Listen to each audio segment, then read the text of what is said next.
Жол тосууну токтогон, жолду ачып азыр машиналар бар өтүп атат. Мындай болуп атат да. Мына азыр базар кол менен Сузактай болуп атат. Эми базар бирөөнүн правдасын айтып атат, бирөө эл. Жок, биз как мамлекеттик орган анда ошондой чечпейсиз. Базар коргоо менен Сузак өзлөрүнө ошондой нарым менен коткордогудай тилеп атышат өзлөрүнө.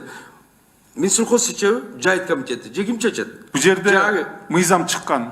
Асылбек Шарипович айткандай 2030-жылга чейин токтом чыккан, токтомдун негизинде иштерди алып барыш керек.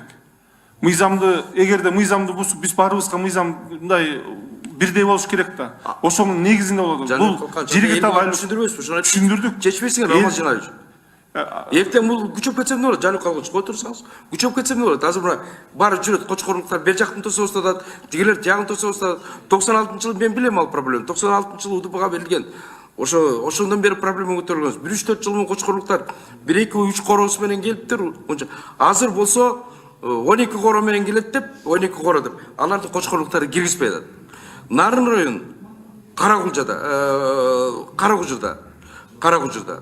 эмеси бар, тиги 2080 гектар жер бар. Жаным калганч билесизби ошону? Ошо жерди Куйбышевдер менен ошол жерде бир эме болуп, Куйбышев колхозунун ошо бир чипи бар, бир бала өлүп. 120 гектар сугат жерин алмашып алышкан. Куйбышев колхозу менен. Азыр нарынты айтып атат. Бизге ошо жерди кайра берили, баягы 120 гектарын берели, кочкорлуктарга ошо Карагужурдан берели деп атат.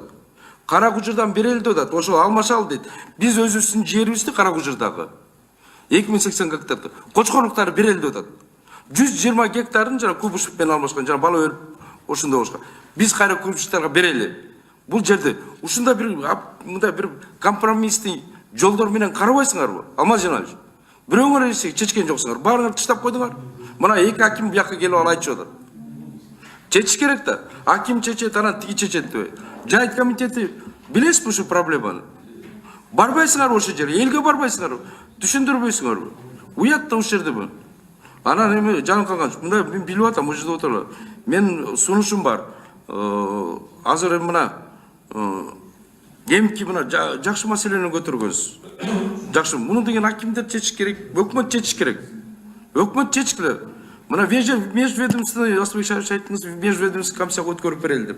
Бул маселени межведомственный түзкүлө межведомственный комиссияны. Чечкиле. Нарын боюнча да межведомственный комиссия өзүнчө межведомственный комиссия түзкүлө. Чакыргыла, лидерлерин чакыргыла, аксакалдарын чакыргыла. Губернаторду чакыргыла, эмне үчүн чечпей атат? Акимдерди чакыргыла, эмне үчүн чечпей атат? Баарыңар отурасыңар, от жалынып кетсе эмне болот?